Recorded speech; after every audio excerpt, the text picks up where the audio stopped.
ਇੱਕ ਓਂਕਾਰ ਸਤਨਾਮ ਕਰਤਾ ਪੁਰਖ ਨਿਰਭਉ ਨਿਰਵੈਰ ਅਕਾਲ ਮੂਰਤ ਅਜੂਨੀ ਸੈਭੰ ਗੁਰ ਪ੍ਰਸਾਦ। ਵਾਹਿਗੁਰੂ ਜੀ। ਧੰਨ ਧੰਨ ਗੁਰੂ ਗ੍ਰੰਥ ਸਾਹਿਬ ਜੀ ਮਹਾਰਾਜ। ਭੂਲ ਛਿਮੋ ਹਮਰੀ ਪ੍ਰਭਾਪਨ ਭੂਲਨਹਾਰ ਕਹਾਂ ਕੋ ਮੋਸੋ। ਨਜ਼ਰ ਕਰ ਦਿਓ ਮਹਾਰਾਜ ਕਿਰਪਾ। ਵਾਹਿਗੁਰੂ ਜੀ। ਧੰਨ ਧੰਨ ਗੁਰੂ ਗ੍ਰੰਥ ਸਾਹਿਬ ਜੀ ਮਹਾਰਾਜ। ਧੰਨ ਧੰਨ ਗੁਰੂ ਗ੍ਰੰਥ ਸਾਹਿਬ ਜੀ ਮਹਾਰਾਜ। ਧੰਨ ਧੰਨ ਗੁਰੂ ਗ੍ਰੰਥ ਸਾਹਿਬ ਜੀ ਮਹਾਰਾਜ। ਧੰਨ ਧੰਨ ਗੁਰੂ ਗ੍ਰੰਥ ਸਾਹਿਬ ਜੀ ਮਹਾਰਾਜ। ਧੰਨ ਧੰਨ ਗੁਰੂ ਗ੍ਰੰਥ ਸਾਹਿਬ ਜੀ ਮਹਾਰਾਜ। ਧੰਨ ਗੁਰੂ ਗੋਬਿੰਦ ਸਿੰਘ ਸਾਹਿਬ ਸੱਚੇ ਪਾਤਸ਼ਾਹ। ਨਜ਼ਰ ਕਰ ਦਿਓ ਮਹਾਰਾਜ ਪਾਤਸ਼ਾਹ ਜੀ, ਕਿਰਪਾ ਕਰ ਦਿਓ ਹਜ਼ੂਰ। ਵਾਹਿਗੁਰੂ ਜੀ ਕਾ ਖਾਲਸਾ, ਵਾਹਿਗੁਰੂ ਜੀ ਕੀ ਫਤਿਹ। ਅੱਜ 36 ਪੌੜੀ ਦੀ ਵਿਚਾਰ ਅਸੀਂ ਕਰਨੀ ਹੈ ਜਪਜੀ ਸਾਹਿਬ ਦੀ ਹਜ਼ੂਰ ਦੀ ਕਿਰਪਾ ਨਾਲ। ਇੱਥੇ ਤੱਕ ਅਸੀਂ ਪਹੁੰਚੇ ਹਾਂ। ਜੇ ਆਪ ਇਸ ਪੌੜੀ ਨੂੰ ਪੜ੍ਹਦੇ ਹੋ ਫਿਰ ਇਹਦੀ ਵਿਚਾਰ ਆਰੰਭ ਕਰੀਏ। ਹਾਂਜੀ। ज्ञान खंड में ज्ञान प्रचंड तिथे नाद विनोद कोट अनंत सरम खंड की पाणी रूप तिथे काड़त कड़िए बहुत अनूप ताकियां गल्लां कथियां ना जाए जे को कहे पिछे पछताए तिथे कड़िए सुरत मत मन बुझ तिथे कड़िए सुरा सिद्धां की सुध। ਵਾਹਿਗੁਰੂ ਜੀ। ਅਧਿਆਤਮ ਦੇ ਮਾਰਗ ਤੇ ਚੱਲਦੇ ਹੋਏ ਚੇਂਜ ਕੀ ਆਉਂਦਾ ਹੈ। ਧੰਨ ਗੁਰੂ ਨਾਨਕ ਸਾਹਿਬ ਪਾਤਸ਼ਾਹ ਜੀ ਸਾਨੂੰ ਮਹਾਰਾਜ ਗਿਆਨ ਦੇ ਰਹੇ ਹਨ ਕਿ ਇਸ ਮਾਰਗ ਤੇ ਚੱਲਦੇ ਹੋਏ ਕੀ ਬਦਲਾਵ ਆਏਗਾ। ਵੈਸੇ ਤਾਂ ਕਈ ਬਦਲਾਵ ਦੀ ਵਿਚਾਰ ਪਹਿਲੇ ਵੀ ਸਾਹਿਬ ਨੇ ਕੀਤੀ ਹੈ, ਜਿਵੇਂ ਮੰਨੇ ਦੀ ਪੌੜੀ ਵਿੱਚ ਵੀ ਕਿਹਾ ਸੀ ਕਿ ਇਹਦੀ ਬਿਆਨ ਤੋਂ ਪਰੇ ਗੱਲ ਹੈ। ਤਾਕੀਆਂ ਗੱਲਾਂ ਕਥੀਆਂ ਨਾ ਜਾਏ ਜੇ ਕੋ ਕਹੇ ਪਿੱਛੇ ਪਛਤਾਏ। ਕਿਉਂ? ਦਰਅਸਲ ਹਜ਼ੂਰ ਕੋਲ ਇੱਕ ਬੜਾ ਔਖਾ ਕੰਮ ਹੈ। ਉਸ ਅਧਿਆਤਮ ਦੀ ਗੱਲ ਨੂੰ ਸ਼ਬਦਾਂ ਵਿੱਚ ਲਿਆਣਾ ਬਹੁਤ ਹੀ ਕਠਿਨ ਕਾਰਜ ਹੈ, ਕਿਹਾ ਜਾਣਾ ਮੁਸ਼ਕਿਲ ਹੈ। ਔਰ ਜਿਹੜੀ ਅਵਸਥਾ ਵਿੱਚ ਬਿਆਨ ਤੋਂ ਪਰੇ ਅਵਸਥਾ ਨੇ, ਫਿਰ ਸਾਹਿਬ ਉੱਥੇ ਐਸੇ ਵਿਚਾਰ ਨੂੰ ਸਾਡੇ ਸਾਹਮਣੇ ਰੱਖਦੇ ਹਨ। ਤਾਕੀਆਂ ਗੱਲਾਂ ਕਥੀਆਂ ਨਾ ਜਾਏ। ਸੁਰਤ ਬਦਲਦੀ ਹੈ, ਮਨ ਬਦਲਦਾ ਹੈ। ਮਨ ਦਾ ਰੂਪ ਹੀ ਇਹੋ ਜਿਹਾ ਹੈ ਕਿ ਮਨ ਨੂੰ ਅਸੀਂ ਜਿਸ ਨਾਲ ਜਿਸ ਪਾਸੇ ਸੁਣਾਂਗੇ ਉਸ ਪਾਸੇ ਮਨ ਦੀ ਬਣਤ ਬਣ ਜਾਏਗੀ। ਸੁਣਾਂਗੇ ਮਤਲਬ ਜਿਹੜੀ ਚੀਜ਼ ਨੂੰ ਗ੍ਰਹਿਣ ਕਰਾਂਗੇ ਜੀਵਨ ਵਿੱਚ, ਮਨ ਉਸ ਦਾ ਰੂਪ ਲੈ ਲਏਗਾ। ਅਸੀਂ ਕੁਛ ਵੀ ਵਿਚਾਰ ਰੱਖੀਏ ਆਪਣੇ ਸਾਹਮਣੇ, ਚਾਹੇ ਮਿੱਤਰਾਂ ਦੀ ਸੰਗ ਹੋਏ, ਚਾਹੇ ਅਸੀਂ ਕੋਈ ਮੂਵੀ ਦੇਖੀ ਹੋਏ, ਚਾਹੇ ਕਿਤਾਬ ਪੜ੍ਹੀ ਹੋਏ, ਜਿਤਨੀ ਗਹਿਨ ਰੂਪ ਵਿੱਚ ਅਸੀਂ ਉਸਨੂੰ ਸੁਣਾਂਗੇ ਯਾਨੀ ਗ੍ਰਹਿਣ ਕਰਾਂਗੇ, ਉਤਨੇ ਹੀ ਗਹਿਨ ਰੂਪ ਵਿੱਚ ਮਨ ਉਸ ਦਾ ਰੂਪ ਬਣ ਜਾਏਗਾ। ਮਨ ਦੀ ਆਪਣੀ ਕੋਈ ਬਣਤ ਨਹੀਂ ਹੈ। ਮਨ ਦੀ ਆਪਣੀ ਬਣਤ ਸਿਰਫ ਸੱਤ ਹੈ। ਔਰ ਉਹ ਸੱਤ ਕੀ ਹੈ ਸਾਹਿਬ ਇਸ ਬਾਣੀ ਵਿੱਚ ਪ੍ਰਗਟ ਕਰਦੇ ਹਨ। ਲੱਗਦਾ ਜਿਵੇਂ ਇੱਕ ਸੈਲੀਬ੍ਰੇਸ਼ਨ ਦਾ ਮੂਮੈਂਟ ਆਇਆ ਹੈ। ਕੁਝ ਕਿਵਾੜ ਇਹੋ ਜਿਹੇ ਖੁੱਲ੍ਹੇ ਹਨ ਕਿ ਆਨੰਦ ਦੇ ਦਰਸ਼ਨ ਸਾਹਿਬ ਨੇ ਸਾਨੂੰ ਕਰਾਏ ਹਨ। ਇਹੋ ਜਿਹੀ ਅਵਸਥਾ ਕੁਝ ਮਨ ਦੀ ਹੋਈ ਹੈ।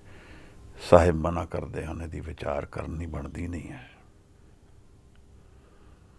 ਖੰਡਾਂ ਦੇ ਵਿੱਚ ਲਿਜਾ ਕੇ ਸਾਹਿਬ ਸਾਨੂੰ ਆਪਣੇ ਐਕਸਪੀਰੀਅੰਸ ਰਿਵੀਲ ਕਰਦੇ ਨੇ ਕਿ ਸੁਰਤ ਦੇ ਜਦੋਂ ਇਹ ਮਾਰਗ ਸਤ ਵੱਲ ਜਾਂਦਾ ਹੈ, ਇੱਥੇ ਕੀ ਕੁਝ ਹੋ ਰਿਹਾ ਹੈ। ਪਿਛਲੀ ਬਾਣੀ ਵਿੱਚ ਕਈ ਵਾਰ ਇਹੋ ਜਿਹੀ ਅਵਸਥਾ ਦੀ ਗੱਲ ਉਹਨਾਂ ਨੇ ਕਰੀ ਹੈ, ਪਰ ਉਹ ਜੋ ਡਿਫਾਈਨਡ ਰੂਪ ਨਾਲ ਸਾਨੂੰ ਅਧਿਆਤਮ ਦਾ ਅਧਿਆਤਮ ਦੀ ਇਹ ਸੈਰ ਬਾਰੇ ਗੱਲ ਕਰਾਉਂਦੇ ਹਨ, ਅਧਿਆਤਮ ਦੀ ਜਰਨੀ ਬਾਰੇ ਗੱਲ ਕਰ ਰਹੇ ਹਨ। 4 ਖੰਡ ਹਨ, 5ਵੀਂ ਸਾਡੀ ਗੋਲ ਹੈ, ਸਾਡਾ ਸੱਚਖੰਡ। 5 ਅਵਸਥਾ ਦੀ ਗੱਲ ਸਮਝ ਲਈਏ। ਇਸ ਤਰ੍ਹਾਂ ਹੈ ਜੀਵਨ ਕਿਵੇਂ ਹੈ। ਦੇਖੋ, ਸਭ ਕੁਝ ਇੱਥੇ ਹੋ ਰਿਹਾ ਹੈ, ਕੀ ਕੁਝ ਹੁੰਦਾ ਰਿਹਾ ਹੈ। ਜਿਹੜੇ ਸਥਾਨ ਤੇ ਅਸੀਂ ਬੈਠੇ ਹਾਂ, ਜਿਹੜੀ ਅਵਸਥਾ ਵਿੱਚ ਅਸੀਂ ਬੈਠੇ ਹਾਂ, ਕਈ ਆਏ ਤੇ ਕਈ ਚਲੇ ਗਏ। ਅੱਜ ਅਗਰ ਇੱਕ ਜਨ ਦੀ ਬਿਆਨ ਕਰਨ ਨੂੰ ਨਿਕਲੀਏ ਕਿ ਦੁਨੀਆ ਵਿੱਚ ਕੌਣ ਜੀ ਆਏ ਹਨ, ਤੇ ਸ਼ਾਇਦ ਅਣਗਿਣਤ ਕਹਾਣੀਆਂ ਬਣ ਜਾਣ, ਅਣਗਿਣਤ ਐਕਸਪੀਰੀਅੰਸਿਸ ਜੀਵਨ ਦੇ ਬਣ ਜਾਣ। ਪਰ ਜਿਹੜੇ ਐਕਸਪੀਰੀਅੰਸ ਸਮੇਂ ਦੇ ਅੰਦਰ ਆਏ ਔਰ ਸਮੇਂ ਦੇ ਅੰਦਰ ਚਲੇ ਗਏ, ਉਹਨਾਂ ਦੀ ਹੁਣ ਫਿਰ ਕੀ ਕਰੀਏ ਪੜਤਾਲ। ਉਹਨਾਂ ਦੀ ਕੋਈ ਹੁਣ ਵੈਲਿਊ ਨਹੀਂ ਰਹਿ ਜਾਂਦੀ। ਅਸੀਂ ਹਿਸਟਰੀ ਨੂੰ ਮੰਨਦੇ ਹਾਂ, ਬਿਲਕੁਲ ਠੀਕ ਗੱਲ ਹੈ, ਪਰ ਉਹ ਇਵੈਂਟ ਹਨ ਜਿਨ੍ਹਾਂ ਤੋਂ ਅਸੀਂ ਸਿੱਖਣਾ ਚਾਹੁੰਦੇ ਹਾਂ। ਪਰ ਉਹ ਜੀਵਨ ਜਿਹੜੇ ਆ ਕੇ ਚਲੇ ਗਏ, ਸਾਡੇ ਵਰਗੇ ਹੀ ਸਨ। ਉਹ ਵੀ ਇਸੇ ਤਰ੍ਹਾਂ ਆਏ ਜਿਸ ਤਰ੍ਹਾਂ ਅਸੀਂ ਆਏ। ਉਹ ਵੀ ਇਹੀ ਸੋਚ ਕੇ ਆਏ ਕਿ ਅਸੀਂ ਚੰਗਾ ਕਮਾਉਣਾ ਹੈ, ਚੰਗਾ ਖਾਣਾ ਹੈ, ਚੰਗਾ ਜਾਣਨਾ ਹੈ, ਸੱਤ ਨੂੰ ਅਸੀਂ ਜਾਣ ਲੈਣਾ ਹੈ। ਕਿੰਨਿਆਂ ਨੇ ਜਾਣ ਲਿਆ ਹੈ, ਕਿੰਨਿਆਂ ਦੀ ਹੋਂਦ ਸਮੇਂ ਨਾਲ ਮੁੱਕ ਗਈ ਹੈ। ਅੱਜ ਉਹਨਾਂ ਦੀ ਅਗਰ ਭਾਲ ਕਰਨ ਨਿਕਲੀਏ ਤੇ ਕਿੱਥੇ ਲੱਭੇਗਾ। ਹੋਂਦ ਤਾਂ ਮੁੱਕਣੀ ਹੀ ਹੈ, ਭਾਵੇਂ ਉਹ ਹੰਕਾਰ ਦੇ ਰੂਪ ਵਿੱਚ ਹੋਂਦ ਮੁੱਕੇ, ਭਾਵੇਂ ਉਹ ਨਿਰੰਕਾਰ ਦੇ ਦਰਸ਼ਨ ਵਿੱਚ ਮੁੱਕੇ। ਇੰਨਾ ਹੀ ਭੇਦ ਹੈ। ਕਿਵੇਂ ਮੈਂ ਆਪ ਨੂੰ ਸਮਝਾਉਂਦਾ ਹਾਂ ਕਿ ਨਾਮ ਦੇ ਵਿੱਚ ਵੀ ਹੋਂਦ ਮੁੱਕਦੀ ਹੈ ਮੇਰੀ। ਨਾਮ ਦੇ ਵਿੱਚ ਮੈਂ ਰਾਜ਼ੀ ਹੋ ਕੇ, ਹੁਕਮ ਦੇ ਵਿੱਚ ਆ ਕੇ ਆਪਣੇ ਹੰਕਾਰ ਨੂੰ ਅਰਪਣ ਕਰਦਾ ਹਾਂ। ਆਨੰਦ ਦੇ ਵਿੱਚ ਮੈਨੂੰ ਇੱਕ ਟ੍ਰੇਡ ਆਫ ਮਿਲਦਾ ਹੈ, ਇੱਕ ਆਨੰਦ ਮੇਰੇ ਦਰਸ਼ਨ ਮਿਲਦੇ ਹਨ, ਜਿਹਦੇ 'ਚ ਮੇਰਾ ਮੈਂ ਮਿਟ ਜਾਂਦਾ ਹੈ, ਮੈਨੂੰ ਇੱਕ ਆਨੰਦ ਮਿਲ ਜਾਂਦਾ ਹੈ। ਇੱਕ ਲਿਵ ਲੱਗਣ ਦੀ ਤੋਂ ਰਸ ਆਉਣ ਲੱਗ ਪੈਂਦਾ ਹੈ। ਇੱਥੇ ਵੀ ਹੋਵੇਂ ਮੁੱਟ ਰਹੀ ਹੈ, ਇੱਥੇ ਵੀ ਮੈਂ ਮਿਟ ਰਿਹਾ ਹੈ, ਪਰ ਇਹ ਹੁਕਮ ਵਿੱਚ ਅਰਪਣ ਕਰ ਰਿਹਾ ਹਾਂ ਮੈਂ। ਇਸੇ ਕਰਕੇ ਇਹ ਸਾਨੂੰ ਬਾਣੀ ਵਿੱਚ ਬਾਰ-ਬਾਰ ਦੱਸਿਆ ਜਾਂਦਾ ਹੈ ਕਿ ਰਜ਼ਾ ਵਿੱਚ ਚੱਲਣਾ ਬਣਦਾ ਹੈ। ਇੱਥੇ ਮੈਂ ਰਜ਼ਾ ਵਿੱਚ ਆ ਕੇ ਮੰਨ ਲਿਆ ਕਿ ਮੈਂ ਆਪਣੇ ਹੰਕਾਰ ਤੋਂ ਕੁਛ ਨਹੀਂ ਪਾ ਪਾਵਾਂਗਾ।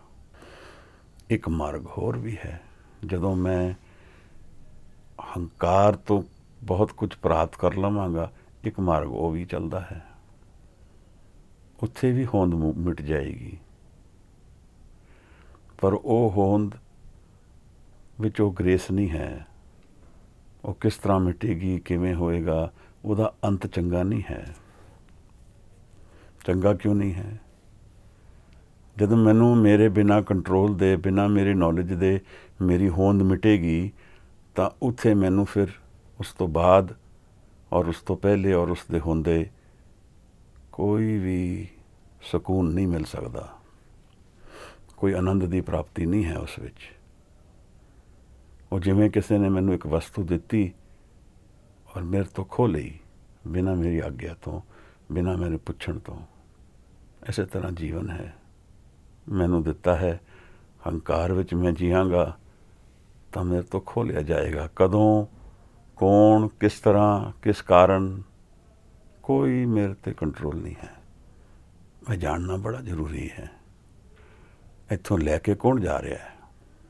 ਜਿਸਨੇ ਆਨੰਦ ਵਿੱਚ ਪੈਰ ਰੱਖਿਆ ਹੈ, ਔਰ ਬਾਕੀ ਸਭ ਹਾਰ ਕੇ ਜਾ ਰਹੇ ਹਨ। ਔਰ ਹਾਰਨ ਦਾ ਕੋਈ ਪਲੇਜ਼ੈਂਟ ਰਿਜ਼ਲਟ ਨਹੀਂ ਹੈ, ਕੋਈ ਬੜਾ ਸੋਹਣਾ ਰੂਪ ਨਹੀਂ ਹੈ। ਜਿਵੇਂ ਮੈਨੂੰ ਪਤਾ ਹੀ ਨਾ ਰਹੇ ਕਦੋਂ ਮੈਂ ਕਿਸ ਵੇਲੇ ਇਹ ਹੋ ਗਿਆ, ਕਿਸ ਤਰ੍ਹਾਂ ਹੋ ਗਿਆ, ਕਿਸ ਕਾਰਨ ਹੋ ਗਿਆ, ਕੋਈ ਮੇਰੇ 'ਤੇ ਕੰਟਰੋਲ ਨਹੀਂ ਹੈ। ਔਰ ਮੈਨੂੰ ਉਸ ਦੇ ਅੱਗੇ ਦਾ ਵੀ ਗਿਆਨ ਨਹੀਂ ਹੈ ਬਈ ਹੁਣ ਕੀ ਹੋਏਗਾ। ਹਾਂ, ਮੇਰੇ ਕਰਮਾਂ ਦਾ ਗਿਆਨ ਮੈਨੂੰ ਹੋ ਜਾਏਗਾ ਕਿ ਮੇਰਾ ਜਿਹੜਾ ਸੱਤ ਹੈ, ਮੇਰੇ ਜਿਹੜੇ ਕਰਮ ਹਨ, ਉਹ ਮੈਨੂੰ ਕਿਤਨੇ ਭਾਰੀ ਲੱਗ ਰਹੇ ਹਨ। ਇਹ ਹੁਣ ਇਸ ਪੌੜੀ ਵਿੱਚ ਸਾਹਿਬ ਸਾਨੂੰ ਦਰਸ਼ਨ ਕਰਾ ਰਹੇ ਹਨ। ਇੱਕ ਕੁਆਲਿਟੇਟਿਵ ਡਿਫਰੈਂਸ ਦਾ ਆ ਗਿਆ ਹੈ ਇੱਥੇ। ਕੁਆਲਿਟੇਟਿਵ ਡਿਫਰੈਂਸ ਤੋਂ ਭਾਵ ਕੀ ਹੈ? ਕੁਆਲਿਟੀ ਬਦਲ ਗਈ ਹੈ। ਕਿਸ ਚੀਜ਼ ਦੀ? ਸਰੀਰ ਦੀ ਕੁਆਲਿਟੀ। ਹਾਂ, ਸਰੀਰ 'ਤੇ ਵੀ ਅਕਸ ਪਏਗਾ ਇਹਦਾ, ਪਰ ਬਦਲਿਆ ਤੇ ਕੁਝ ਅੰਤःਕਰਨ ਵਿੱਚ ਹੈ, ਘਟਿਆ ਤੇ ਮਨ ਦੇ ਅੰਦਰ ਕਿਧਰੇ ਹੈ।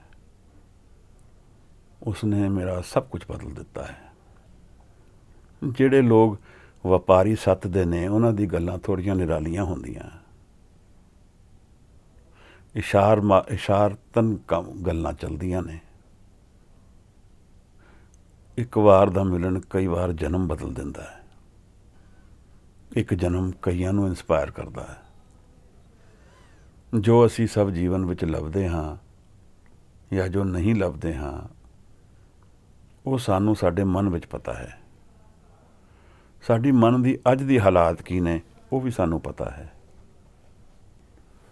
ਔਰ ਉਹ ਮਨ ਦੇ ਹਾਲਾਤ ਤੋਂ ਹੀ ਸਾਨੂੰ ਸਮਝ ਕੇ ਵੀ ਮੈਂ ਕਿੱਥੇ ਖੜਾ ਹਾਂ, ਉੱਥੋਂ ਹੀ ਮੈਂ ਗਿਆਨ ਪ੍ਰਾਪਤ ਕਰਨਾ ਸ਼ੁਰੂ ਕਰ ਸਕਦਾ ਵਾਂ ਕਿ ਜੀਵਨ ਕੀ ਹੈ।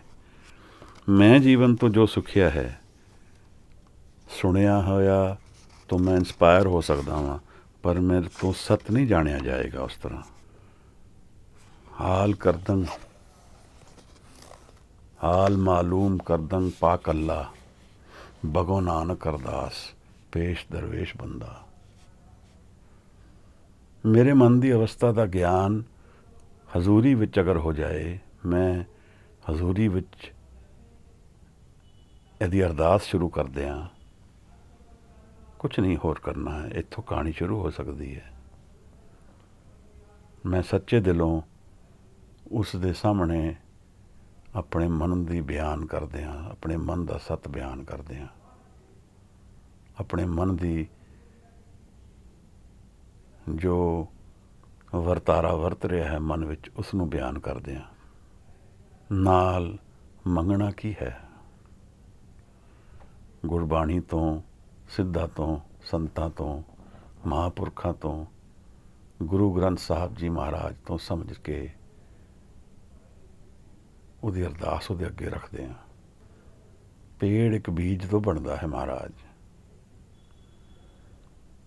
ਜੀਵਨ ਇੱਕ ਅਰਦਾਸ ਤੋਂ ਪਲਟਿਆ ਜਾ ਸਕਦਾ ਹੈ। ਕੀ ਮੈਂ ਮੰਗਦਾ ਵਾਂ, ਉਹ ਮੇਰਾ ਕੱਲ੍ਹ ਹੈ। ਕੀ ਮੈਂ ਹਾਂ, ਉਹ ਅੱਜ ਤੱਕ ਜੋ ਮੈਂ ਮੰਗਿਆ ਹੈ, ਉਸਨੇ ਮੈਨੂੰ ਇੱਥੇ ਪਹੁੰਚਾਇਆ ਹੈ। ਇੰਨਾ ਹੀ ਫਰਕ ਹੈ। ਮੈਂ ਸਾਰੇ ਜੀਵਨ ਜੋ ਮੰਗਦਾ ਆਇਆ, ਉਸ ਦੇ ਕਾਰਨ ਮੈਂ ਇੱਥੇ ਪਹੁੰਚ ਗਿਆ ਜਿੱਥੇ ਅੱਜ ਹਾਂ। ਮਹਾਰਾਜ ਇਹ ਮੈਨੂੰ ਆਪਣੇ ਮਨ ਦੀ ਅਵਸਥਾ ਅਗਰ ਚੰਗੀ ਦਿਖਦੀ ਹੈ ਤਾਂ ਬਹੁਤ ਚੰਗਾ ਹੈ, ਪਰ ਚੰਗੀ ਤਾਂ ਹੀ ਦਿਖੇਗੀ ਜੇ ਮਨ ਵਿੱਚ ਆਨੰਦ ਪ੍ਰਗਟ ਹੋਏਗਾ। ਹੋਰ ਕੋਈ ਕਾਰਨ ਨਹੀਂ ਹੈ ਚੰਗਾ ਦਿਖਣ ਦਾ। ਉਹ ਸਭ ਮੋਮੈਂਟਰੀ ਫੇਜ਼ਜ਼ ਹਨ, ਆਉਣਗੇ ਚਲੇ ਜਾਣਗੇ, ਸਾਨੂੰ ਖਾਲੀ ਛੱਡ ਦੇਣਗੇ। ਖਾਲੀ ਕੋਈ ਚੰਗਾ ਖਾਲੀ ਨਹੀਂ, ਜਿਸ ਤਰ੍ਹਾਂ ਕਿ ਕੁਛ ਮੈਂ ਗਵਾ ਚੁੱਕਿਆ ਹਾਂ। ਮੇਰਾ ਕੁਛ ਇੱਥੇ ਹੈ ਜਿਹੜਾ ਮੈਨੂੰ ਮਿਲ ਨਹੀਂ ਰਿਹਾ ਹੈ। ਮੈਂ ਕੁਝ ਕਰਨ ਆਇਆ ਜਿਹੜਾ ਕਰ ਨਹੀਂ ਪਾ ਰਿਹਾ ਹਾਂ। ਹਾਲ ਮਾਲੂਮ ਕਰਦੰ ਪਾਕ ਅੱਲਾ, ਬਗੋ ਨਾਨਕ ਅਰਦਾਸ ਪੇਸ਼ ਦਰਵੇਸ਼ ਬੰਦਾ। ਮੈਂ ਪੈਰ ਰੱਖਣਾ ਚਾਹੁੰਦਾ ਹਾਂ ਉਸ ਪਾਸੇ ਨੂੰ ਜਿੱਥੇ ਧਰਮ ਕਮਾਇਆ ਜਾ ਸਕਦਾ ਹੈ। ਇਸ ਦੁਨਿਆਵੀ ਜੰਗਲ ਤੋਂ ਮੈਂ ਉਹ ਇੱਕ ਮਣੀ ਲੱਭਣਾ ਚਾਹੁੰਦਾ ਹਾਂ ਜਿਹਨੂੰ ਲੈ ਕੇ ਮੈਂ ਇੱਥੋਂ ਨਿਕਲਾਂਗਾ ਤਾਂ ਹਲਤ ਔਰ ਪਲਤ ਦੋਨੋਂ ਸਵਰ ਸਕਦੇ ਹਨ। ਸਾਰੇ ਆਏ ਹਨ, ਸਾਰੇ ਗਏ ਹਨ, ਕੁਝ ਬੜੇ ਵੱਖਰੇ ਗਏ ਹਨ। ਬਾਣੀ ਵੀ ਸਾਨੂੰ ਦੱਸਦੀ ਹੈ ਕਿ ਜਿਹੜੇ ਭਗਤ ਨੇ ਉਹਦੇ, ਤਿਨ ਕੀ ਕਥਾ ਨਿਰਾਰੀ ਰੇ, ਆਵ ਨ ਜਾਏ ਨ ਕਭੂ ਮਰਤੇ, ਪਾਰ ਬ੍ਰਹਮ ਸੰਗਾਰੀ ਰੇ। ਮਹਾਰਾਜ, ਅਸੀਂ ਕਥਾ ਨਿਰਾਲੀ ਬਣਾਉਣੀ ਆਪਣੀ ਜਾਂ ਨਹੀਂ ਬਣਾਉਣੀ, ਇਹ ਚੋਇਸ ਮੇਰੇ ਹੱਥ ਵਿੱਚ ਹੈ। ਉਹ ਤਾਂ ਕਿਧਰੇ ਨਹੀਂ ਗਿਆ ਹੈ, ਉਹਦਾ ਕੁਛ ਨਹੀਂ ਵਿਗੜੇਗਾ, ਉਹਦਾ ਕੁਛ ਨਾ ਘਟੇਗਾ ਨਾ ਵਧੇਗਾ। ਇਸ ਹੰਕਾਰ ਨੂੰ ਮੈਂ ਕਿਸ ਤਰ੍ਹਾਂ ਸੰਭਾਲਾਂਗਾ ਜਾਂ ਇਹਨੂੰ ਅਰਪਣ ਕਰਾਂਗਾ, ਇਹਦੇ 'ਤੇ ਸਾਰੀ ਜੀਵਨ ਦੀ, ਅੱਗੇ ਆਉਣ ਵਾਲੇ ਸਮੇਂ ਦਾ ਜੀਵਨ ਇਸ 'ਤੇ ਡਿਪੈਂਡ ਕਰਦਾ ਹੈ। ਅੱਖਾਂ ਤਾਂ ਉਹੀ ਦੇਖਦੀਆਂ ਹਨ ਜੋ ਉਹਦੇ ਸਾਹਮਣੇ ਆਉਂਦਾ ਹੈ, ਪਰ ਇਹ ਲੱਭਦੀਆਂ ਕੁਛ ਹੋਰ ਨੇ ਜੋ ਸਾਹਮਣੇ ਨਹੀਂ ਆਉਂਦਾ। ਮਨ ਭੁੱਖਾ ਹੈ, ਮਨ ਪੁਕਾਰਦਾ ਹੈ, ਫਿਰ ਬੇਚੈਨ ਹੋ ਜਾਂਦਾ ਹੈ। ਜੋ ਸਾਹਮਣੇ ਆਉਂਦਾ ਹੈ ਉਸ ਨੂੰ ਦੋਸ਼ ਦਿੰਦਾ ਹੈ, ਪਰ ਦੋਸ਼ ਹੈ ਦਰਅਸਲ ਕਿਧਰੇ ਹੋਰ। ਮੇਰੇ ਮਨ ਦੀ ਬਣਤ 'ਤੇ ਔਰ ਮੇਰੇ ਮਨ ਦੇ ਐਟੀਟਿਊਡ ਔਰ ਅਪਰੋਚ 'ਤੇ ਡਿਪੈਂਡ ਕਰਦਾ ਹੈ ਕਿ ਮੈਂ ਕਿੱਧਰ ਜਾ ਰਿਹਾ ਅਤੇ ਕਿੱਥੋਂ ਆ ਰਿਹਾ ਹਾਂ। ਜਾਮਾ ਔਰਤ ਦਾ ਹੋਏ ਜਾਂ ਮਰਦ ਦਾ, ਉਮਰ ਛੋਟੀ ਹੋਏ ਕਿ ਵੱਧ ਹੋਏ, ਪਦਾਰਥ ਕਰਕੇ ਗਰੀਬ ਹੋਏ ਕਿ ਅਮੀਰ ਹੋਏ, ਗਿਆਨ ਕਰਕੇ ਬਹੁਤ ਗਿਆਨ ਹੋਏ ਕਿ ਥੋੜ੍ਹਾ ਗਿਆਨ ਹੋਏ, ਇਹਨਾਂ ਚੀਜ਼ਾਂ ਤੋਂ ਉਸ 'ਤੇ ਦਰਬਾਰ 'ਚ ਕੋਈ ਫਰਕ ਨਹੀਂ ਪੈਂਦਾ। ਨਾਂਗੇ ਪਾँव ਪੈ ਗਏ ਜਿਨਕੇ ਲਾਖ ਕਰੋੜ। ਮੌਕਾ ਤਾਂ ਉਸਨੇ ਦਿੱਤਾ ਹੈ, ਸਾਨੂੰ ਹੰਕਾਰ ਦਿੱਤੀ ਹੈ। ਜਿਵੇਂ ਕਿਸੇ ਨੂੰ DC ਬਣਾ ਦਿੱਤਾ ਹੋਏ, ਪਾਵਰ ਦੇ ਦਿੱਤੀ ਹੋਏ, ਸ਼ਕਤੀ ਦੇ ਦਿੱਤੀ ਹੋਏ, ਹੁਣ ਉਹਦੇ ਨਾਲ ਉਹ ਜੋ ਕਰੇਗਾ ਉਸ 'ਤੇ ਡਿਪੈਂਡ ਕਰਦਾ ਹੈ ਉਹਦਾ ਅੱਗੇ ਕਿੱਥੇ ਜਾਣਾ ਹੈ। ਇਵੇਂ ਸਾਨੂੰ ਹੰਕਾਰ ਦੇ ਦਿੱਤਾ ਹੈ, ਇੱਕ ਸ਼ਕਤੀ ਦੇ ਦਿੱਤੀ ਹੈ। ਉਸ ਦੇ ਨਾਲ ਮੈਂ ਕੀ ਕਰਾਂਗਾ, ਇਹਦੇ 'ਤੇ ਹੁਣ ਡਿਪੈਂਡ ਕਰਦਾ ਮੇਰਾ ਕੱਲ੍ਹ ਕੀ ਹੈ। ਜਿਸ ਨੇ ਮੈਨੂੰ ਇਹ ਸ਼ਕਤੀ ਦਿੱਤੀ ਉਸ ਨੂੰ ਮੈਂ ਜਾਣਨਾ ਚਾਹੁੰਦਾ ਹਾਂ ਤਾਂ ਉਹ ਮੈਨੂੰ ਬੜੇ ਭੰਡਾਰੇ ਬਖਸ਼ ਸਕਦਾ ਹੈ। ਇਸ ਹੰਕਾਰ ਵਿੱਚ ਮੇਰਾ ਮਨ ਰੁੱਝ ਗਿਆ, ਮੈਂ ਇਸ ਤੋਂ ਪਾਰ ਨਾ ਜਾ ਸਕਿਆ। ਇੱਕ ਦਿਨ ਉਹ ਹੰਕਾਰ ਨੂੰ ਖੋਲ੍ਹੇਗਾ, ਫਿਰ ਉਹ ਕਰਮਾਂ ਅਨੁਸਾਰ ਜੀਵਨ ਅੱਗੇ ਚੱਲ ਪਾਏਗਾ।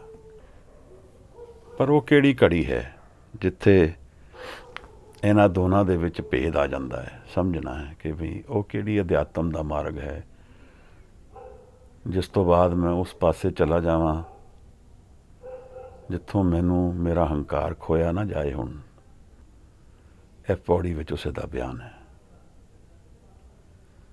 ਮੈਂ ਹੰਕਾਰ ਦੇ ਕੇ ਆਨੰਦ ਨੂੰ ਲੈ ਲਿਆ ਹੈ। ਸਾਹਿਬ ਪਿਛਲੇ ਖੰਡ ਦੀ ਗੱਲ ਕਰਦੇ ਚਲਦੇ ਹਨ, ਨਾਲ ਅਗਲੇ ਖੰਡ ਦੀ ਗੱਲ ਵਿਚਾਰ ਸ਼ੁਰੂ ਕਰਦੇ ਹਨ। ਸੱਚੇ ਪਾਤਸ਼ਾਹ ਸਾਨੂੰ ਗਿਆਨ ਖੰਡ ਦੀ ਪੂਰੀ ਗੱਲ ਸਮਝਾ ਚੁੱਕੇ ਹਨ ਔਰ ਨਾਲ ਦੱਸਦੇ ਹਨ ਕਿ ਗਿਆਨ ਖੰਡ ਵਿੱਚ ਆਨੰਦ ਆ ਜਾਂਦਾ ਹੈ। ਗਿਆਨ ਖੰਡ में ज्ञान प्रचंड, प्रचंड पूरे जोर नाल, और यह प्रचंड का रूप की है, आनंद का रूप है। आप समझ रहे हो। मैनू ज्ञान मिल गया, असी कहते हाँ की ज्ञान मिल गया, 4 अक्षर होर पढ़ ले, नहीं। ज्ञान मिल गया कि जीवन का तत आनंद है और उस आनंद नू मैं जान लिया।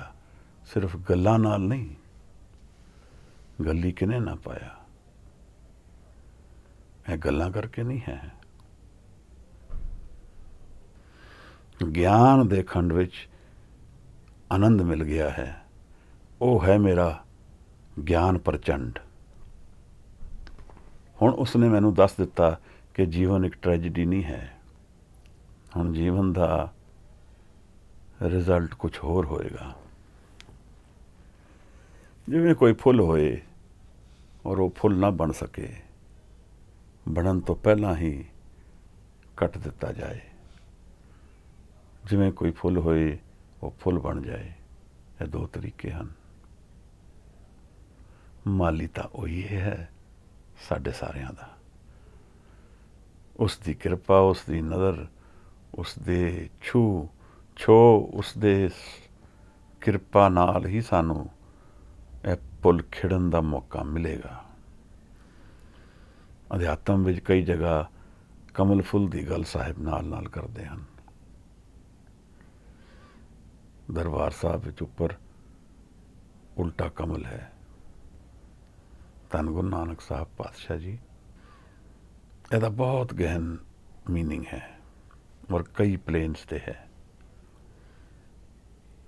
ਕਮਲ ਉਹ ਫੁੱਲ ਹੈ ਜਿਹੜਾ ਮੈਲ ਵਿੱਚ ਰਹਿੰਦਾ ਹੋਇਆ ਵੀ ਮੈਲਾ ਨਹੀਂ ਹੁੰਦਾ, ਜਿਹੜਾ ਸੂਰਜ ਵੱਲ ਸਦਾ ਹੀ ਮੂੰਹ ਕਰਦਾ ਹੈ। ਜਦੋਂ ਸੂਰਜ ਦਾ ਐਂਗਲ ਬਦਲਦਾ ਜਾਏਗਾ, ਕਮਲ ਫੁੱਲ ਉਸ ਪਾਸੇ ਮੂੰਹ ਕਰਦਾ ਜਾਏਗਾ, ਗਿਆਨ ਵੱਲ ਸਦਾ ਪ੍ਰੇਰਿਆ ਜਾਂਦਾ ਹੈ। ਔਰ ਇਹ ਜਿਹੜਾ ਆਨੰਦ ਹੈ ਇਹ खिड़े फूल की तरह है। आप जब कई पुराने टेक्स्ट अगर उठा के देखो तो वो इस तरह ही दिखाएंगे कि सिर के मस्तिष्क के ऊपर कमल फुल खिड़िया हुआ है। एक सिंबॉलिक पर बड़ी प्यारे तरीके नाल प्रगट किया है। मतलब असी इस हंकार नूं किस दे रस्ते विच ले जाना है, इस तो असी की प्राप्ति करनी है, यह साडी चॉइस है। यह चॉइस मैं किवें प्रगट करांगा? अपने जीवन तो, अपने जीवन दे प्राण दी शक्ति तो उस पासे लगावांगा। महाराज कहंदे ने ज्ञान खंड में है ज्ञान प्रचंड। इत्थे पूरे जोर नाल ज्ञान है, तिथे नाद विनोद कोड़ आनंद। साहिब दे इन्हां इशारियां तो की समझदे हैं? तिथे नाद विनोद कोड़ आनंद। नाद सिंबॉलिक हारमोनी दा है, कॉन्फ्लिक्ट नहीं रहा, कॉन्फ्लिक्ट हट गया, सारा कॉन्फ्लिक्ट चला गया। करोड़ां ही आनंद कह रहे हैं, करोड़ां बेअंत गिनती विच ते नपाई आनंद दी हो ही नहीं सकती है। विनोद एक नाटक है, कहते ने बड़ी अचरज नाटक चलता है। जीवन विच रहिंदा होया एक पैर हुण दूसरे पासे पै गया है। उस आनंद नूं जान लिया है जिहदे विच मैं हुण दुखों तो पार जा सकता हाँ। एक खेल तमाशा हो गया है, जीवन हुण एक खेल की तरह हो गया है। ਇਹਦਾ अर्थ उमंग भी बनता है, चाव भी बनता है। महाराज गल की है कि सुरत की इस जर्नी दे विच साहिब सानू अपने सत वल प्रेर रहे हैं, निरंकार दे वल प्रेर रहे हैं। और हुण उस राह विच चलदे चलदे कुछ बदलाव आए हैं। वो बदलाव की ने उन्हां दी गल चल रही है। नाद आ गया है जीवन विच, एक चाल विच फर्क पै गया है। हुण क्वालिटेटिव डिफरेंस मन विच आया है। मन तो सब कुछ इंपैक्ट होता है। मन दे अंदर शरीर है, शरीर ते भी अक्स पेगा इहदा, पर फिर भी शरीर तो मट्टी है महाराज, सोच ते भी फर्क पेगा। यही गल सानू अगे समझाते हैं। पर हजूर हुण अगले खंड विच पहुँच जाते हैं। आनंद दी है बरखा दे विच साहिब श्रम खंड विच पहुँच जाते हैं। एक खिड़िया फुल मेरे हथ विच आ गया, हुण शायद मैं नदी दे विच पैर भी रखां ਤਾਂ ਨਦੀ ਦੇ ਉੱਪਰ ਹੀ ਟੁਰਦਾ ਰਵਾਂ। ਆਪ ਸਮਝ ਰਹੇ ਹੋ, ਜੀਵਨ ਨੂੰ ਪਾਰ ਜਾਣਾ ਹੈ, ਹੁਣ ਡੁੱਬਾਂਗਾ ਨਹੀਂ, ਹੁਣ ਤਾਂ ਟੁਰ ਕੇ ਚਲੇ ਜਾਵਾਂਗਾ ਨਦੀ ਤੋਂ ਪਾਰ। ਮੇਰੇ ਹੱਥ ਵਿੱਚ ਹੁਣ ਉਹ ਮਣੀ ਆ ਗਈ। ਕਿਤਨੇ ਆਨੰਦ ਦੀ ਘੜੀ ਹੈ। ਧੰਨ ਹਨ ਗੁਰੂ ਨਾਨਕ ਸਾਹਿਬ, ਸਾਨੂੰ ਇਸ ਮਾਰਗ ਵੱਲ ਪ੍ਰੇਰ ਰਹੇ ਹਨ ਹਜ਼ੂਰ। ਇੱਕ ਗਾਰੰਟੀ ਮਿਲ ਗਈ ਹੈ, ਇੰਸ਼ੋਰੈਂਸ ਪਾਲਿਸੀ ਬਣ ਗਈ ਹੈ। ਮਹਾਰਾਜ ਫਿਰ ਸ਼ਰਮ ਖੰਡ ਦੀ ਗੱਲ ਚੱਲ ਪਈ ਹੈ। ਇਸ ਸ਼ਰਮ ਦੇ ਅਰਥ ਦੋ ਤਿੰਨ ਤਰ੍ਹਾਂ ਹੋ ਸਕਦੇ ਹਨ। ਇੱਕ ਤਾਂ ਮਿਹਨਤ ਦਾ ਖੰਡ। ਮਿਹਨਤ ਦਿਖ ਵੀ ਰਹੀ ਹੈ, ਘੜਿਆ ਜਾ ਰਿਹਾ ਹੈ। ਇੱਥੇ ਇਸ ਖੰਡ ਵਿੱਚ ਘੜਿਆ ਜਾ ਰਿਹਾ ਹੈ। ਕੀ ਘੜਿਆ ਜਾ ਰਿਹਾ, ਵਿਚਾਰਾਂਗੇ ਇਹਨੂੰ। ਇੱਕ ਸ਼ਰਮ ਦੇ ਅਰਥ ਸ਼ਰਮ ਵੀ ਬਣਦੇ ਹਨ, ਜਿਹੜੀ ਲੱਜਾ ਨਾਲ, ਉਹ ਤਾਂ ਨਹੀਂ ਲੱਗਦਾ। ਇੱਕ ਸ਼ਰਮ ਦਾ ਅਰਥ ਸੁੰਦਰਤਾ ਵੀ ਹੈ। ਅਸੀਂ ਇਹਨਾਂ ਦੋਨਾਂ ਨੂੰ ਲੈ ਕੇ ਚੱਲੀਏ, ਮਿਹਨਤ ਔਰ ਸੁੰਦਰ, ਕਿਉਂਕਿ ਇੱਥੇ ਰੂਪ ਦੀ ਵੀ ਗੱਲ ਚੱਲ ਰਹੀ ਹੈ। ਜਦੋਂ ਅਸੀਂ ਵਿਚਾਰਦੇ ਹਾਂ ਕਿ ਜੀਵਨ ਨੂੰ ਬਦਲਣਾ ਹੈ, ਜੀਵਨ ਦੀ ਕੁਆਲਿਟੀ ਨੂੰ ਬਦਲਣਾ ਹੈ, ਥਾਟ ਨੂੰ ਬਦਲਣਾ ਹੈ, ਇਹ ਸਭ ਕੁਝ ਬਦਲ ਦਿੰਦਾ ਹੈ। ਇਸ ਆਨੰਦ ਦੇ ਖੁੱਲ੍ਹਣ ਨਾਲ ਸਾਰੀ ਸੋਚ ਬਦਲ ਜਾਂਦੀ ਹੈ। ਪੜਾਅ ਤਾਂ ਹਾਲੇ ਅੱਗੇ ਵੀ ਹੈ, ਪਰ ਰਸਤਾ ਹੁਣ ਸੌਖਾ ਹੋ ਗਿਆ ਹੈ। ਹੁਣ ਗਲਤੀਆਂ ਕਰਦਾ ਹੋਇਆ ਵੀ ਇਹ ਜਾਣ ਰਿਹਾ ਹੈ ਕਿ ਕੁਛ ਹੈ ਨਾਲ ਜਿਹੜਾ ਗਲਤ ਨਹੀਂ ਹੋਏਗਾ। ਇਹਨਾਂ 'ਚੋਂ ਇੱਕ ਮੈਂ ਵੀ ਬਣ ਸਕਦਾ ਵਾਂ, ਜਿਹੜੇ ਇਸ ਅਵਸਥਾ ਨੂੰ ਜਾਣ ਲੈਣ। ਸ਼ਬਦ ਦੀ ਸਾਂਝ ਪਾਣੀ ਹੈ, ਪੁਰਜੋਰ ਅਰਦਾਸ ਕਰਨੀ ਹੈ, ਔਰ ਚਰਨ ਫੜ ਲੈਣੇ ਹਨ ਗੁਰੂ ਦੇ। ਨਾ ਸਾਡਾ ਪਰਿਵਾਰ ਰਹੇਗਾ, ਨਾ ਕਾਰੋਬਾਰ ਰਹੇਗਾ, ਨਾ ਜੀਵਨ ਰਹੇਗਾ, ਕੀ ਰਹੇਗਾ। ਤਾਂ ਮੈਂ ਸਮਝਦਾ ਵਾਂ ਸ਼ਰਮ ਖੰਡ ਕੀ ਬਾਣੀ ਰੂਪ। ਬਾਣੀ ਦਾ ਅਰਥ ਬਣਤ, ਬਣਾਵਤ, ਔਰ ਉਹਦਾ ਰੂਪ। ਇਹ ਜਿਹੜਾ ਖੰਡ ਹੈ, ਇਸ ਦੇ ਵਿੱਚ ਸੁੰਦਰਤਾ ਰੂਪ ਹੋ ਜਾਂਦੀ ਹੈ। ਸੁੰਦਰ ਖੰਡ ਹੈ, ਕਿਉਂਕਿ ਆਨੰਦ ਨਾਲ ਚੱਲਦਾ ਹੈ। ਜਾਂ ਮਿਹਨਤ ਦਾ ਖੰਡ ਹੈ, ਹੁਣ ਸੁਰਤ ਨੂੰ ਘੜਨਾ ਚਾਹੀਦਾ ਹੈ, ਘੜੀ ਜਾ ਰਹੀ ਹੈ ਨਾਲ ਨਾਲ। ਸ਼ਰਮ ਖੰਡ ਕੀ ਬਾਣੀ ਰੂਪ। ਇਹ ਗੱਲ ਨੂੰ ਅਸੀਂ ਸਮਝੀਏ ਕਿ ਜੀਵਨ ਵਿੱਚ ਜਿਹੜੀ ਸ਼ਕਲ ਹੈ, ਰੂਪ ਜਿਹੜਾ ਹੈ, ਉਹਦੀ ਬਣਤ ਕਿਸ ਤਰ੍ਹਾਂ ਹੋ ਜਾਂਦੀ ਹੈ ਜਦੋਂ ਆਨੰਦ ਆ ਜਾਂਦਾ ਹੈ। ਸ਼ਰਮ ਖੰਡ ਕੀ ਬਾਣੀ ਰੂਪ, ਸੁੰਦਰ। ਹੁਣ ਉਸ ਨੂੰ ਮਾਰਗ ਵੀ ਦੇਖਿਆ, ਮਿਹਨਤ ਵੀ ਕਰਨੀ ਪਏਗੀ ਹੁਣ ਨਾਲ ਨਾਲ। ਇਹਦਾ ਮਤਲਬ ਕੁਝ ਕਾਰਜ ਰਹਿ ਗਏ, ਇਹਦਾ ਮਤਲਬ ਹਾਲੇ ਆਨੰਦ ਤਾਂ ਜਾਣ ਲਿਆ, ਪਰ ਸੰਸਕਾਰ ਨਹੀਂ ਖਤਮ ਹੋਏ ਹਨ। ਪਿਛਲਾ ਅਜੇ ਵੀ ਤੰਗ ਕਰਦਾ ਹੈ। ਸੁਰਤ ਹਾਲੇ ਵੀ ਕਦੇ ਕਦੇ ਹੰਕਾਰ ਵੱਲ ਪ੍ਰੇਰ ਕੇ ਸੰਸਕਾਰਾਂ ਵੱਲ ਚਲੀ ਜਾਂਦੀ ਹੈ। ਇਸ ਕਰਕੇ ਘੜਿਆ ਜਾਣਾ ਚਾਹੀਦਾ ਹੈ ਇਸ ਨੂੰ। ਕਿਸ ਤਰ੍ਹਾਂ, ਕਿਉਂ, ਇਹਨੂੰ ਵਿਚਾਰਾਂਗੇ। ਮਹਾਰਾਜ ਸਾਨੂੰ ਦੱਸ ਰਹੇ ਹਨ ਕਿ ਇਹ ਜਿਹੜਾ ਖੰਡ ਹੈ, ਇੱਥੇ ਦੀ ਬਣਤ ਬੜੀ ਸੁੰਦਰ ਹੈ। ਮਿਹਨਤ ਦਾ ਖੰਡ ਹੈ ਭਾਈ ਜੀ। ਕਿਵੇਂ? ਤਿੱਥੇ ਘੜੀਏ ਸੁਰਤ ਮਤ ਮਨ ਬੁੱਧ, ਤਿੱਥੇ ਕਾੜਤ ਘੜੀਏ ਬਹੁਤ ਅਨੂਪ। ਤਿੱਥੇ ਕਾੜਤ ਘੜੀਏ ਬਹੁਤ ਅਨੂਪ। ਘੜਿਆ ਕੌਣ, ਘੜਦਾ ਕੌਣ ਹੈ ਜੀਵਨ ਵਿੱਚ? ਜਿਵੇਂ ਆਪਨੇ ਕਦੇ ਇਟਾਲੀਅਨ ਆਰਟਿਸਟ ਦੀ ਸਟੋਰੀ ਸੁਣੀ ਕਿ ਨਹੀਂ? ਲਿਓਨਾਰਡੋ ਵਿੰਚੀ ਬੜਾ ਮੰਨਿਆ ਆਰਟਿਸਟ ਰਿਹਾ ਹੈ। ਇਟਲੀ ਵਿੱਚ ਪੱਥਰ ਬੜਾ ਮਸ਼ਹੂਰ ਹੈ ਇਟਲੀ ਦਾ। ਉੱਥੇ ਬੜੇ ਬੜੇ ਖਾਨ ਹਨ, ਬੜੇ ਸੁੰਦਰ ਪੱਥਰਾਂ ਦੇ। ਮਾਈਕਲ ਐਂਜਲੋ ਜਿਸ ਨੇ ਸਿਸਟੀਨ ਚੈਪਲ ਪੇਂਟ ਕੀਤਾ, ਉਹਦੀ ਸ਼ੁਰੂਆਤ ਇੱਕ ਮੂਰਤੀਕਾਰ ਤੋਂ ਹੋਈ ਹੈ। ਵੱਡੇ ਵੱਡੇ ਪੱਥਰ ਲਿਆਣੇ, ਉਹਨਾਂ 'ਚੋਂ ਕੱਢਣਾ।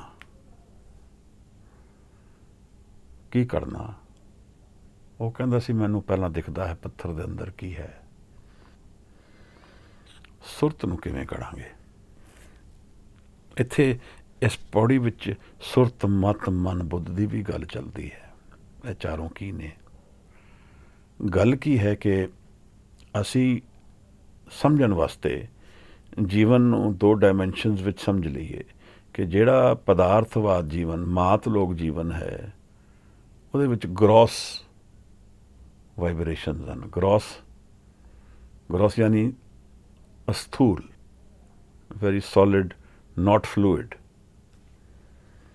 ਔਰ ਭਾਰੀ ਹਨ। ਪਰ ਸੁਰਤ ਦਾ ਜਿਹੜਾ ਮਾਰਗ ਹੈ, ਇਉਂ ਲੱਗਦਾ ਹੈ ਜਿਵੇਂ ਉਸ ਨੂੰ ਸੂਖਮਤਾ ਚਾਹੀਦੀ ਹੈ, ਫਾਈਨਨੈਸ, ਰਿਫਾਈਨਨੈਸ, ਹਲਕਾਪਨ।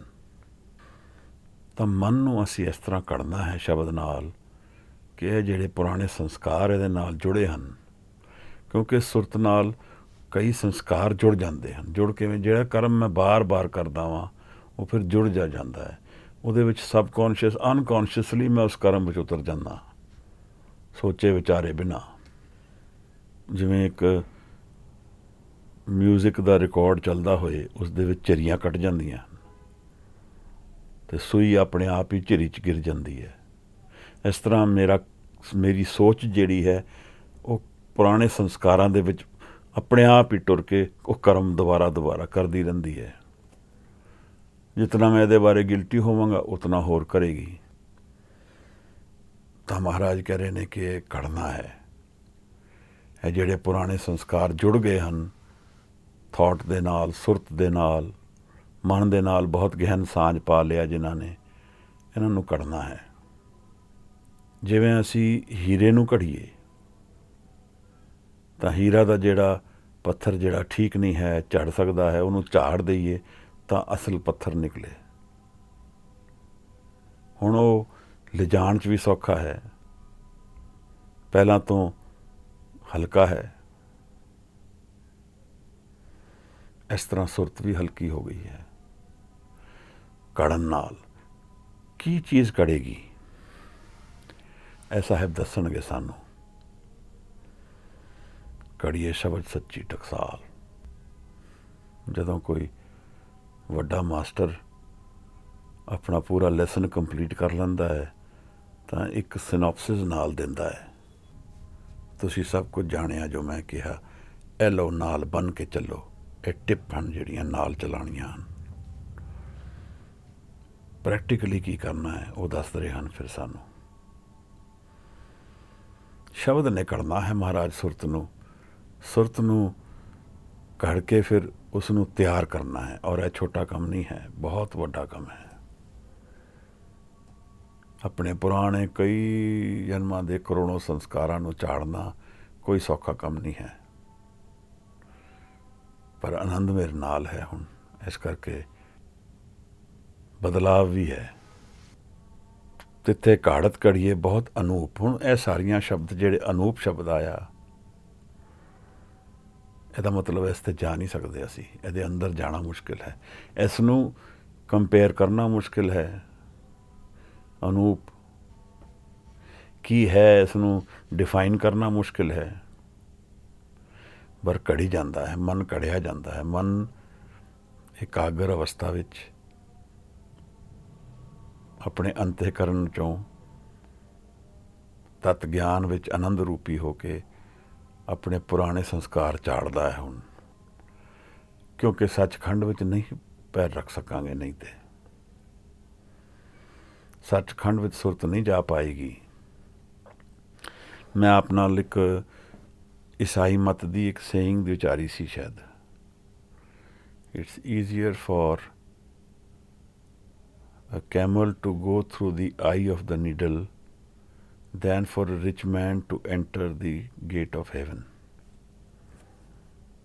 ਰਿਚ ਮੈਨ ਦਾ ਮਤਲਬ ਹੋਇਆ ਹੰਕਾਰੀ ਪੁਰਸ਼। ਤਾਂ ਇੱਥੇ ਵੀ ਇੱਕ ਕੜਨ ਦੀ ਗੱਲ ਚੱਲਦੀ ਪਈ ਹੈ ਕਿ ਉਹ ਸੂਈ ਬੜੀ ਬਾਰੀਕ ਹੈ, ਜਿੱਥੋਂ ਜਾਣਾ ਹੈ ਸੁਰਤ ਨੂੰ ਤਿਆਰ ਕਰਕੇ ਉਸ ਦੇ ਵਿੱਚੋਂ ਨਿਕਲਾਂਗੇ। ਔਰ ਇਹਦੇ 'ਚ ਸਮਾਂ ਲੱਗਦਾ ਹੈ, ਇਹਦੇ ਵਿੱਚ ਐਨਰਜੀ ਲੱਗਦੀ ਹੈ, ਕਿਉਂਕਿ ਇੱਕ ਸੁੰਦਰ ਸੁਰਤ ਘੜੀ ਜਾਣੀ ਹੈ। ਜਿਵੇਂ ਕੋਈ ਪੱਥਰ 'ਚੋਂ ਮੂਰਤੀ ਕੱਢ ਦਿੰਦਾ ਹੈ, ਇਵੇਂ ਸੁਰਤ ਤੋਂ ਹੁਣ ਇਹੋ ਜਿਹੀ ਬਿਰਤੀ ਨਿਕਲਣੀ ਹੈ ਜਿਹਦੇ 'ਚ ਚਿੱਤ ਹਾਜ਼ਰ ਹੋ ਜਾਏ, ਸਿਰਫ ਬੁੱਧ ਬਣ ਜਾਏ ਮਨ। ਸੁਰਤ ਵਿੱਚ ਟਰੈਵਲਿੰਗ ਐਬਿਲਿਟੀ ਹੈ, ਚਿੱਤ ਸਦਾ ਹਾਜ਼ਰ ਹੈ, ਬੁੱਧ ਸਦਾ ਹਾਜ਼ਰ ਹੈ। ਮਹਾਰਾਜ ਸਾਹਿਬ ਸਾਨੂੰ ਸਮਝਾ ਰਹੇ ਹਨ, ਤਿੱਥੇ ਘੜੀਏ ਤੇ ਤਿੱਥੇ ਘਾੜਤ ਘੜੀਏ ਬਹੁਤ ਅਨੂਪ, ਤਾਂ ਕੀਆਂ ਗੱਲਾਂ ਕਥੀਆਂ ਨਾ ਜਾਏ। ਕਥਨ ਤੋਂ ਪਰੇ ਹੈ ਕਹਾਣੀ। ਦਰਅਸਲ ਸੱਤ ਦੀ ਸਾਰੀ ਖੇਡ ਹੀ ਕਥਨ ਤੋਂ ਪਰੇ ਹੈ। ਪ੍ਰੇਮ ਵੀ ਕਥਨ ਤੋਂ ਪਰੇ ਹੈ, ਆਨੰਦ ਵੀ ਕਥਨ ਤੋਂ ਪਰੇ ਹੈ, ਵਿਕਾਸ ਵੀ ਕਥਨ ਤੋਂ ਪਰੇ ਹੈ। ਮਹਾਰਾਜ ਸਾਨੂੰ ਸਮਝਾ ਰਹੇ ਹਨ, ਤਿੱਥੇ ਘਾੜਤ ਘੜੀਏ ਬਹੁਤ ਅਨੂਪ, ਤਾਂ ਕੀਆਂ ਗੱਲਾਂ ਕਥੀਆਂ ਨਾ ਜਾਏ, ਜੇ ਕੋ ਕਹੇ ਪਿੱਛੇ ਪਛਤਾਏ। ਇਸ ਨੂੰ ਜਾਣਿਆ ਜਾ ਸਕਦਾ ਹੈ, ਇਹਦੇ ਬਾਰੇ ਗੱਲਾਂ ਨਹੀਂ ਕਰੀਆਂ ਜਾ ਸਕਦੀਆਂ। ਇਹਨੂੰ ਐਕਸਪੀਰੀਅੰਸ ਕੀਤਾ ਜਾ ਸਕਦਾ ਹੈ। ਉਹ ਐਕਸਪੀਰੀਅੰਸ ਕਿਸੇ ਨੂੰ ਦੱਸਿਆ ਨਹੀਂ ਜਾ ਸਕਦਾ। ਵੈਸੇ ਤਾਂ ਕੋਈ ਵੀ ਐਕਸਪੀਰੀਅੰਸ ਦੱਸਣ ਤੋਂ ਪਰੇ ਹੈ। ਮੈਂ ਇੱਕ ਬਹੁਤ ਅੱਛੀ ਜਗ੍ਹਾ 'ਤੇ ਪਹੁੰਚਿਆ, ਸੁੰਦਰ ਜਗ੍ਹਾ 'ਤੇ ਪਹੁੰਚਿਆ, ਵਾਪਸ ਆ ਕੇ ਉਹਦਾ ਬਿਆਨ ਕਰਦਾ ਹਾਂ। ਉਸ ਗੱਲਾਂ ਉਹਦੇ ਬਰਾਬਰ ਨਹੀਂ ਹੋ ਸਕਦੀਆਂ। ਕੋਸ਼ਿਸ਼ ਕਰ ਸਕਦਾ ਵਾਂ, ਅਗਲੇ ਦੇ ਸਮਝਣ ਵਿੱਚ ਵੀ ਫਰਕ ਹੋ ਸਕਦਾ ਹੈ, ਮੇਰੇ ਬੋਲਣ ਵਿੱਚ ਵੀ ਫਰਕ ਹੋ ਸਕਦਾ ਹੈ। ਸਰਮਖੰਡ ਕੀ ਬਾਣੀ ਰੂਪ, ਤਿੱਥੇ ਘੜਤ ਘੜੀਏ ਬਹੁਤ ਅਨੂਪ, ਤਾਂ ਕੀਆਂ ਗੱਲਾਂ ਕਥੀਆਂ ਨਾ ਜਾਏ, ਜੇ ਕੋ ਕਹੇ ਪਿੱਛੇ ਪਛਤਾਏ। ਤਿੱਥੇ ਘੜੀਏ ਸੁਰਤ ਮਤ ਮਨ ਬੁੱਧ। ਸੁਰਤ ਕੀ ਹੈ, ਮਨ ਕੀ ਹੈ? ਇਹ ਚਾਰ ਅਵਸਥਾ ਮੈਨੂੰ ਲੱਗਦਾ ਮਨ ਦੀਆਂ ਹਨ। ਮਨ ਜਿਹੜਾ ਸਾਡਾ ਮਨ ਹੈ, ਇਹਦੇ ਵਿੱਚ ਬਹੁਤ ਬਣਤ ਨੇ। ਸੁਰਤ ਇਕਾਗਰ ਮਨ ਦੀ ਅਵਸਥਾ ਹੈ। ਮਤ ਉਸ ਮਨ ਦੀ ਅਵਸਥਾ ਹੈ ਜਿਹਦੇ ਵਿੱਚ ਹੰਕਾਰ ਹੈ। ਸੁਰਤ, ਮਤ, ਮਨ, ਬੁੱਧ। ਔਰ ਬੁੱਧ ਤੋਂ ਚਿੱਤ ਦੀ ਗੱਲ ਚੱਲਦੀ ਹੈ, ਜਿਹੜਾ ਚਿੱਤ ਜਿਹਦੇ ਵਿੱਚ ਸੱਤ ਹਾਜ਼ਰ ਹੈ। ਚਾਰੋਂ ਘੜੇ ਜਾ ਰਹੇ ਹਨ ਸ਼ਬਦ ਦੇ ਹਜ਼ੂਰੀ ਵਿੱਚ, ਚਾਰਾਂ ਦੇ ਵਿੱਚ ਦਰਸ਼ਨ ਆ ਰਹੇ ਹਨ। ਇਹ ਜਿਹੜੀ ਮੇਰੀ ਸੋਚ ਹੈ ਉਹ ਵੀ ਬਦਲੀ ਹੋ ਗਈ, ਕਿਉਂਕਿ ਮਤ ਬਦਲੀ ਹੋ ਗਈ। ਮੇਰਾ ਹੰਕਾਰ ਵੀ ਟਰਾਂਸਫਾਰਮ ਹੋ ਗਿਆ, ਕਿਉਂਕਿ ਅਰਪਣ ਹੋ ਚੁੱਕਿਆ। ਮਨ ਦੀ ਬਣਤ ਬਦਲੀ ਹੋ ਗਈ ਹੈ। ਕੈਟਰਪਿਲਰ ਬਟਰਫਲਾਈ ਬਣ ਗਿਆ, ਸੂਖਮ ਬਿਰਤੀ ਵਿੱਚ, ਗ੍ਰੋਸ ਵਿੱਚ ਨਹੀਂ। ਹੁਣ ਉਹਦੇ 'ਚ ਉਡਾਰੀ ਮਾਰਨ ਦੀ ਸ਼ਕਤੀ ਆ ਗਈ ਹੈ, ਆਨੰਦ ਵਿੱਚ ਕੜਨ ਦੀ ਸ਼ਕਤੀ ਆ ਗਈ ਹੈ ਮਨ ਨੂੰ। ਅਤੇ ਇੱਥੇ ਫਿਰ ਕੀ ਬਣਦੇ ਹਨ? ਜਿਹੋ ਜਿਹੇ ਲੋਕ ਬਣਦੇ ਹਨ, ਉਹਨਾਂ ਦੀ ਗੱਲ ਥੋੜ੍ਹੀ ਇਸ਼ਾਰਤਨ ਸਾਹਿਬ ਸਮਝਾ ਰਹੇ ਹਨ। ਤਿੱਥੇ ਘੜੀਏ ਸੁਰਾਂ ਸਿੱਧਾਂ ਕੀ ਸੁਧ। ਸੁਧ ਕੀ ਹੋਇਆ? ਸੁਰਾਂ ਦੇਵਤੇ, ਜਾਂ ਸਮਝੀਏ ਜਿਹੜੇ ਪਹੁੰਚੇ ਲੋਕ ਹਨ, ਜਿਹੜੇ ਪਹੁੰਚ ਗਏ ਹਨ, ਉਹ ਉਹਨਾਂ ਨੂੰ ਸੁਰ ਕਹਿ ਸਕਦੇ ਹਾਂ, ਦੇਵਤੇ। ਇਸ ਤਰ੍ਹਾਂ ਦਾ ਐਕਸਪ੍ਰੈਸ਼ਨ ਉਹੀ ਵਰਤ ਰਹੇ ਹਨ ਜਿਹੜੇ ਕਲੋਕੀਅਲ ਲੈਂਗੁਏਜ ਉਸ ਵੇਲੇ ਵਰਤੀ ਜਾ ਰਹੀ ਹੈ। ਸਿੱਧ, ਜਿਨ੍ਹਾਂ ਨੇ ਸਾਧ ਲਿਆ ਮਨ ਨੂੰ। ਸੁਧ ਕੀ ਹੈ? ਇਸ ਸੁਧ ਤੋਂ ਸਾਨੂੰ ਕੀ ਸਮਝ ਆਉਂਦਾ ਹੈ? ਸਾਹਿਬ ਦੇ ਇਹਨਾਂ ਦੀ ਬਿਰਤੀ, ਇਹਨਾਂ ਦੀ ਬਣਤ, ਉਹਦੇ ਬਾਰੇ ਗੱਲ ਚੱਲਦੀ ਹੈ। ਜਦੋਂ ਮਨ ਮੇਰਾ ਬਦਲੀ ਹੋ ਜਾਏ, ਮਨ ਦੀ ਸੋਚ ਬਦਲੀ ਹੋ ਜਾਏ, ਮਨ ਦੇ ਵਿਚਾਰ ਬਦਲੀ ਹੋ ਜਾਣ ਆਨੰਦ ਦੇ ਦਰਸ਼ਨਾਂ ਵਿੱਚ, ਫਿਰ ਜੀਵਨ ਵਿੱਚ ਇੱਕ ਵਿਵੇਕ ਜਗਦਾ ਹੈ, ਜੀਵਨ ਨੂੰ ਨਵੇਂ ਤਰੀਕੇ ਨਾਲ ਦੇਖਿਆ ਜਾਂਦਾ ਹੈ। ਇਸ ਨੂੰ ਸੁੱਧ ਕਿਹਾ ਹੈ। ਇੱਕ ਟਰਾਂਸਫਰਮੇਸ਼ਨ ਹੋ ਗਈ ਹੈ। ਜੀਵਨ ਤਾਂ ਉਹੀ ਹੈ, ਪਰ ਮੇਰੇ ਦੇਖਣ ਦਾ ਨਜ਼ਰੀਆ ਔਰ ਜੀਣ ਦਾ ਨਜ਼ਰੀਆ ਦੋਨੋਂ ਬਦਲੀ ਹੋ ਗਏ ਹਨ। ਪੈਰ ਤਾਂ ਧਰਤੀ ਤੇ ਹਨ, ਪਰ ਮਨ ਆਨੰਦ ਵਿੱਚ ਹਾਜ਼ਰ ਹੈ, ਤਾਂ ਧਰਤੀ ਤੇ ਪੈਰਾਂ ਦੀ ਚਾਲ ਵੀ ਬਦਲ ਜਾਏਗੀ। ਦੇਖਣ 'ਚ ਆਏ ਕਿ ਨਾ ਆਏ। ਇਸ ਤੋਂ ਅਸੀਂ ਕੀ ਸਮਝਿਆ ਹੁਣ ਕਿ ਇੱਕ ਇਹੋ ਜਿਹਾ ਖੰਡ ਹੈ, ਇਹੋ ਜਿਹੀ ਅਵਸਥਾ ਹੈ ਮਨ ਦੀ, ਜਿੱਥੇ ਮਨ ਆਨੰਦ ਵਿੱਚ ਹੋ ਜਾਂਦਾ ਹੈ, ਔਰ ਉੱਥੇ ਸੁਰਤ ਔਰ ਮਤ ਔਰ ਮਨ ਇੱਕ ਅੱਗੇ ਦੀ ਜਰਨੀ ਵਾਸਤੇ ਤਿਆਰੀ ਕਰਦਾ ਹੈ। ਉੱਥੇ ਬਨਾਵਟ ਬਣਦੀ ਪਈ ਹੈ ਬਹੁਤ ਸੁੰਦਰ। ਇੱਕ ਇਹੋ ਜਿਹੀ ਜਰਨੀ ਦੀ ਤਿਆਰੀ ਹੋ ਰਹੀ ਹੈ ਜਿਹੜੀ ਵਿਨੋਦ ਹੈ, ਚਾਅ ਨਾਲ ਭਰੀ ਹੈ, ਉਮੰਗ ਨਾਲ ਭਰੀ ਹੈ। ਮਹਾਰਾਜ ਸਾਨੂੰ ਖੰਡਾਂ ਦੇ ਦਰਸ਼ਨ ਕਰਾ ਰਹੇ ਹਨ, ਤਾਂ ਸਾਹਿਬ ਨੇ ਅਖੀਰ ਵਿੱਚ ਸਾਨੂੰ ਇਹ ਸਮਝਾਇਆ ਹੈ, ਤਿੱਥੇ ਘੜੀਏ ਸੁਰਾਂ ਸਿੱਧਾਂ ਕੀ ਸੁੱਧ। ਇੱਥੇ ਘੜਤ ਬਣੀ ਜਾ ਰਹੀ ਹੈ। ਇਸ ਖੰਡ ਵਿੱਚ ਕੰਮ ਬਹੁਤ ਵੱਡਾ ਹੋ ਰਿਹਾ ਹੈ, ਇੱਕ ਬੜੀ ਤਿਆਰੀ ਚੱਲ ਰਹੀ ਹੈ। ਕਿਉਂ? ਹੰਕਾਰ ਜਿਹੜਾ ਹੁਣ ਵੀ ਖਿੱਚ ਪਾ ਰਿਹਾ ਹੈ, ਉਸ ਦੇ ਨਾਲ ਲਿੰਕਡ ਜਿਤਨੇ ਵੀ ਮੇਰੇ ਸੰਸਕਾਰ ਨੇ, ਉਹਨਾਂ ਨੂੰ ਮੈਂ ਕੱਟਣਾ ਹੈ। ਤਿੱਥੇ ਘੜੀਏ ਸੁਰਾਂ ਸਿੱਧਾਂ ਕੀ ਸੁੱਧ। ਇੱਕ ਵਿਵੇਕ ਸ਼ਕਤੀ ਜਗਣ ਵਾਲੀ ਹੈ, ਜਿਹੜੀ ਤਿਆਰੀ ਵਿੱਚ ਹੈ ਇੱਕ ਨਵੇਂ ਦਰਸ਼ਨਾਂ ਦੇ, ਜਿੱਥੇ ਮੈਨੂੰ ਕਿੱਥੇ ਪਹੁੰਚਣਾ ਹੈ, ਮੇਰੇ ਮਨ ਦੇ ਅੰਦਰ ਤੱਤ ਵਿੱਚ ਕੀ ਗਿਆਨ ਪਿਆ ਹੈ, ਇਸ ਦਾ ਪੂਰਾ ਗਿਆਨ ਹੋ ਸਕਦਾ ਹੈ। ਇੱਥੇ ਸਿਰਫ ਮੈਂ ਹਾਲੇ ਹੰਕਾਰ ਦੇ ਨਾਲ ਆਨੰਦ ਚੱਲਦਾ ਹੈ। ਇਹ ਹੁਣ ਗਿਰਨ ਦੀ ਤਿਆਰੀ 'ਚ ਹੈ ਪੂਰੀ ਤਰ੍ਹਾਂ। ਹੁਣ ਤਾਂ ਜਦੋਂ ਆਨੰਦ ਵਿੱਚ ਗਿਰਦਾ ਹੈ ਤਾਂ ਮੈਂ ਗਿਰਦਾ ਹੈ, ਪਰ ਇਹ ਘੜਨ ਦੀ ਵਿਧੀ ਇਹੀ ਹੈ ਕਿ ਹੁਣ ਜਿਹੜਾ ਵੇਵਰਿੰਗ ਮਾਈਂਡ ਹੈ ਥੋੜ੍ਹਾ, ਇਹ ਵੀ ਹੁਣ ਗਿਰ ਜਾਏ। ਹੁਣ ਇਸ ਸੁਰਤ ਨੂੰ ਘੜਨਾ ਹੈ ਕਿ ਇਹ ਇੱਕ ਨਵੇਂ ਦਰਸ਼ਨ ਸ਼ੁਰੂ ਕਰੇਗਾ, ਜਿੱਥੇ ਹੰਕਾਰ ਦੀ ਕੋਈ ਜਗ੍ਹਾ ਨਹੀਂ ਹੈ। ਇੱਕ ਸੁੰਦਰ ਅਵਸਥਾ ਦੀ ਗੱਲ ਸਾਹਿਬ ਬਿਆਨ ਕਰਦੇ ਹਨ। ਮਹਾਰਾਜ ਜੀ ਅੱਜ ਦੀ ਪੌੜੀ ਦੀ ਵਿਚਾਰ ਪ੍ਰਵਾਨ ਕਰਨਾ ਜੀ, ਭੁੱਲਾਂ ਚਿੱਕਾਂ ਦੀ क्षमा ਦੇਣਾ। ਜੋ ਕੋਈ ਸੋਧੀਕਰਨ ਕਰਨਾ ਚਾਹੇ, ਜੀ ਆਇਆਂ ਨੂੰ। ਧੰਨਵਾਦ। ਵਾਹਿਗੁਰੂ ਜੀ ਕਾ ਖਾਲਸਾ, ਵਾਹਿਗੁਰੂ ਜੀ ਕੀ ਫਤਿਹ।